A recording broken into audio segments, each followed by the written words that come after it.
there are some persons that will pour hot water on the vegetable. Sometimes they will have to extract the water from the vegetable and so many other things that we're doing. But today, a nutritionist will tell you that you should not pour hot water on your vegetable, use cold water to wash it and just allow it to simmer for just 2 to 3 minutes. Not that you should cook it.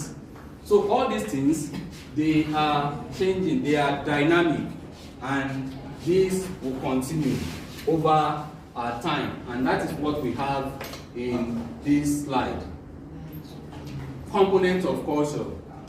Norms. I've explained norms as expectation of behavior, okay? How things are expected to be done. Values, okay? Things that you consider worthwhile, whether it is good, whether it is bad. These are values that you hold in high esteem. Symbols, I talked about symbols already. Language, belief, all these are values that we have in our society. We are moving on, and we are going to talk about cultural relativism. Cultural relativism has to do with the fact that one culture differs from another. Culture is not the same all over the world. It is relative to time, relative to place, so that the way we do some things in Kano is not the way they do some things in Lagos. In our judicial system, most especially around here, you can still pass a judgment or a verdict in court that says somebody should be flogged openly. In the South, there is nothing like that. Okay? Now, you cannot wear bikini in an environment like this. It will be outside or out of context, outside the culture of this environment.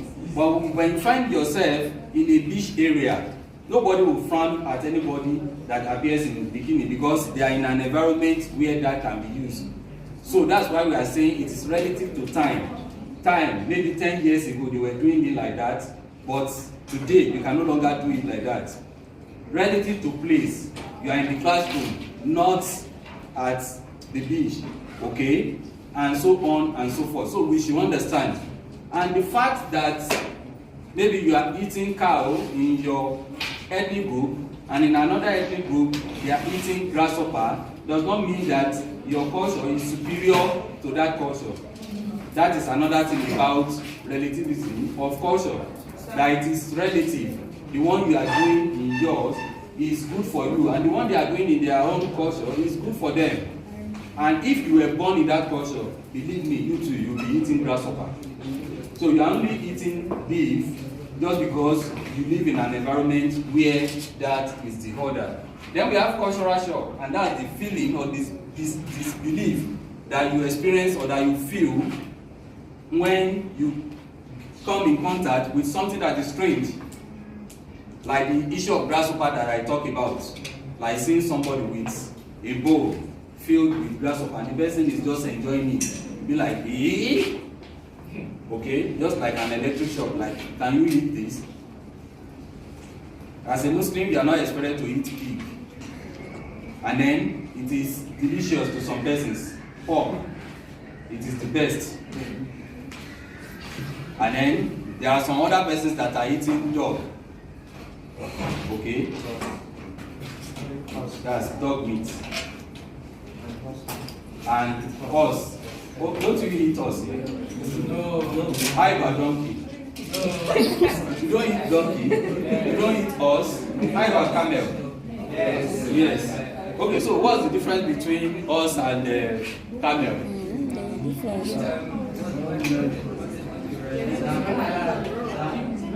One is salad.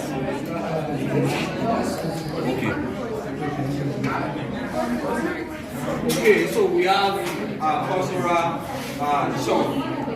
That's the disbelief that you experience when you come in contact with something that is strange to you. Okay, then the last one that we'll take before stopping today has to do with ethnocentrism. Ethnocentrism, when somebody is exhibiting ethnocentrism.